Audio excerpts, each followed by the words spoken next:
How's it going? John here from the Radavist. Today we're going to continue our 1984 Ritchie Annapurna restoration with a complete frame teardown. Let's get to it. First things first, there's this little tiny flare in the C-tube cluster that I'm going to fix by lightly tapping it with a block of wood and see if we can get it straightened out.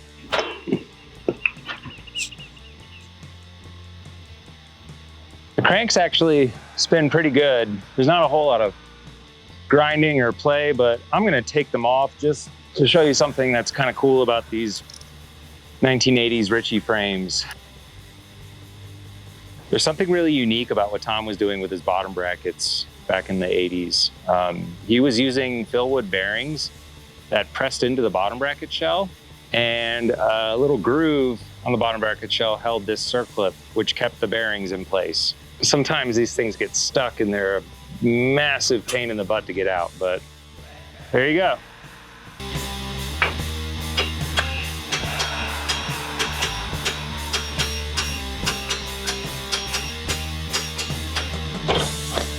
That's how the bottom bracket worked.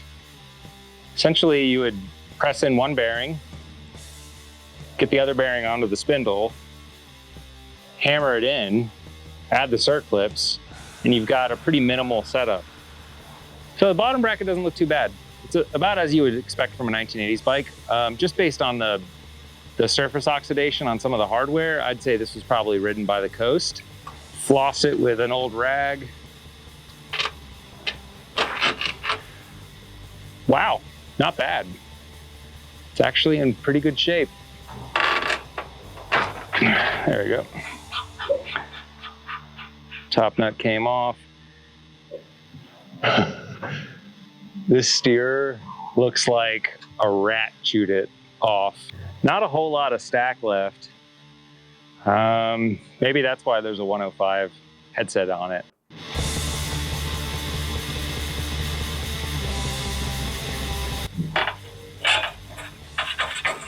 So T9 Boa shield. Sorry. Developed by the Boeing company.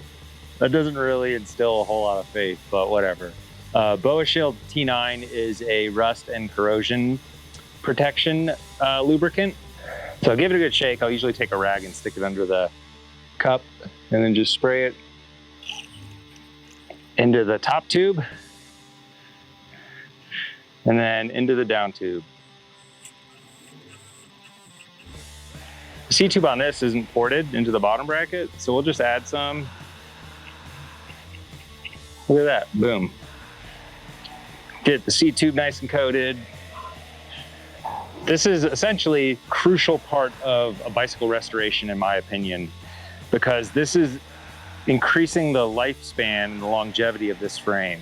Usually when you get a little bit of surface rust, it can spread under the paint, and that's where you end up with a lot of rot. So this ensures that that doesn't happen. Luckily, we're in a pretty dry climate here in New Mexico, so I don't really have to worry about a whole lot of that. But I'm gonna basically hang this and let it sit overnight and just dry up. While all that's curing and drying, I'll put all the parts in a tub of vinegar and just let it soak.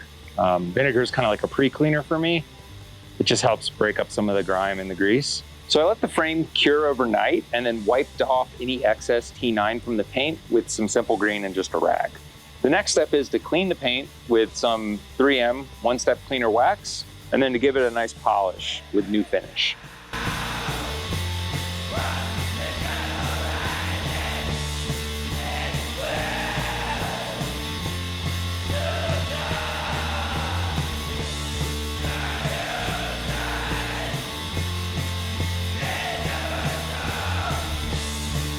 One of the things with these early 80s frames is Tom would actually put the decals over the clear coat of the paint. So some of these bikes will have like pretty scratched up decals, but this one's actually in pretty good shape. It's amazing what 40-year-old Imron paint looks like after a good cleaning and polishing. It's really starting to sparkle. Since mountain bike tube sets didn't exist at the time, Tom was doing really clever things with readily available tube sets, like ovalizing the C-tube and chainstays at the bottom bracket. This created a stiffer ride experience because, remember, these bikes were designed to be ridden off-road.